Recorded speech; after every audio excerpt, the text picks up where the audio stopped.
आज हमारे विद्यालय में समर कैंप के तहत वाद विवाद प्रतियोगिता होने वाली है, जिसका विषय है एक राष्ट्र एक चुनाव। इस वाद विवाद प्रतियोगिता में आप चर्चा करेंगे, ये लोग आप सुन सकते हैं। मेरा नाम संगीता भट्ट है। आज हमारी टीम एक राष्ट्र एक चुनाव के पक्ष में चर्चा करने जाएगी। मेरा नाम नेहा चौहान है। मेरी टीम द्वारा विषय एक राष्ट्र एक चुनाव के बारे में के विपक्ष में चर्चा की जाएगी। ज्यादा बार चुनाव से बढ़ता है खर्च। हमारे देश में लगभग हर 3 महीने में चुनाव का आयोजन किया जाता है, जिससे हमारे देश की विकास और अर्थव्यवस्था पर प्रतिकूल प्रभाव पड़ता है और ज़्यादा बार चुनाव से खर्च भी ज़्यादा होता है और हमारे देश की जो अर्थव्यवस्था है वह उसमें भी प्रतिकूल प्रभाव पड़ता है, जिससे कि सरकार अपने निर्णय नहीं ले पाती है। इसलिए हम चाहते हैं कि एक बार में एक ही चुनाव हो एक साल में। सही कहा कि चुनाव के बार बार होने से खर्चा भी बढ़ता है, लेकिन ऐसा भी मैं सहमत हूँ कि आपने ऐसा कहा कि चुनाव के बार बार होने से खर्चा बढ़ता है। यह भी सही है कि एक राष्ट्र में एक ही बार चुनाव हो, क्योंकि हर देश में देश का परिस्थितियाँ अलग होती है और बार बार चुनाव होने से जनता को भी अपने मत देने का अधिकार प्राप्त होता है।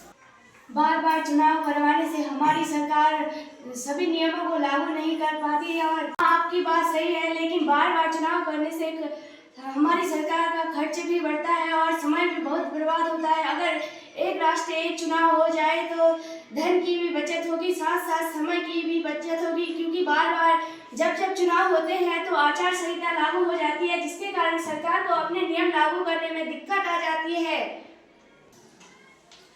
आप निर्णय की बात ले रहे हो, जो निर्णय लेना है वो जनता के लिए तो लेंगे। अगर हम एक राष्ट्र चुनाव में एक साल में चुनाव करेंगे तो वो निर्णय एक ही बार होगा, लेकिन हम अगर बार बार करेंगे तो जनता को बार बार चुनाव करेंगे तो जनता बार बार अपने चुनाव करके अपना वोट दे करके बार बार अपने प्रस्ताव को जनता सरकार के सामने रखेगी, जिससे कि जनता किसी भी कार्य को करने में सफल होगी। जनता की हर एक बात को सरकार सुन सकेगी।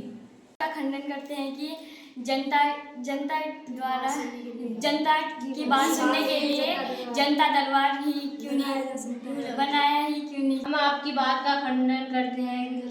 जनता की बात सुनने के लिए जनता दरबार ही लगाया जा सकता है। भी चुनाव ही क्यों। जनता की बात सुनने के लिए जनता द्वारा लगाया जाता है। परसों ही हमारे गांव में लगाया गया था। कौन से प्रतिनिधि आए थे आपके गांव में जनता द्वारा लगाने के लिए? हमारे गांव में जिला पंचायत सदस्य आए थे। जनता की बात को सुना, हाँ, आश्वासन किया था। हाँ, हम यही तो साबित करना चाहते हैं कि बार बार इलेक्शन होने के डर से वो हार जाएंगे। वो लोगों के घर घर आते हैं और सुविधा देने का आश्वासन कर देते हैं, तो बार बार इलेक्शन करने की जरूरत है। आखिर प्रतिनिधि को चुनना तो हमारे हाथ में। अगर हम एक ही बार में अच्छा प्रतिनिधि चुनेंगे तो बार बार हमें ये समस्या ही नहीं होगी और ना ही बार बार हमें चुनाव करने पड़ेंगे। तो हम ये चाहते हैं कि एक राष्ट्र एक चुनाव हो। आपको लगता है कि एक ही नेता जनता की बार बार आवश्यकताओं को पूरा कर सकता है या उनकी आवश्यकताओं को सुन सकता है? ऐसा हो सकता है, अगर हमारा प्रतिनिधि अच्छा हो और जनता की बात सुनने वाला हो तो ऐसा हो सकता है एक ही प्रतिनिधि पूरे साल में एक जनता को चला सकता है। राष्ट्र में अगर एक ही बार इलेक्शन होगा तो तभी तो जनता सरकार पर अपना दबाव बना पाएगी। एक बार एक सांसद चुना जाएगा और उसके बीच कार्यकाल में मृत्यु हो गई तो क्या आपके अनुसार तो एक राष्ट्र में एक ही बार चुनाव होगा, क्या आप बीच में कोई मतदान नहीं कराओगे? ये तो अपवाद है, ये तो इमरजेंसी के तहत गिना जा सकता है, लेकिन हर हाल में एक राष्ट्र एक चुनाव में ही फायदा है। देश भी विकसित होगा। हमारे देश में 25 जनवरी 1950 को निर्वाचन आयोग लागू किया गया। उसके तहत हमारे देश में कई इमरजेंसियां और चुनाव किए गए। क्या हमारा देश विकसित नहीं हो रहा है? क्या हमारे देश में पहले मोबाइल नहीं था? वो तो ना, यही तो एक विकसित की निशानी है। कई बार इलेक्शन होते हैं जिसमें अथाह खर्च हो जाता है और समय भी बर्बाद हो जाता है। अगर हमारे देश में एक बार इलेक्शन हुआ होता तो वो पैसा विकास के क्षेत्र में लगा होता तो हमारा देश कब का विकसित हो गया होता। अभी तक विकासशील नहीं होता।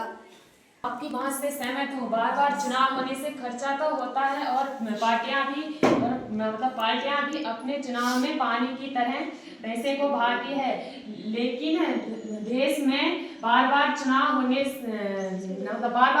नहीं हो, यह तर्कसंगत है। उन्होंने जैसे कि आप देख सकते हैं बहुत अच्छा तर्क दिया। इससे हमें यह पता चलता है कि कौन कितना आगे बढ़ चुका है और हमें यह सब सुनकर के बहुत आनंद आया। और बाकी दोनों टीमों ने बहुत सही कहा और दोनों अपनी अपनी जगह बहुत सही हैं। बाकी का सब निर्णायक मंडल के हाथ में होगा।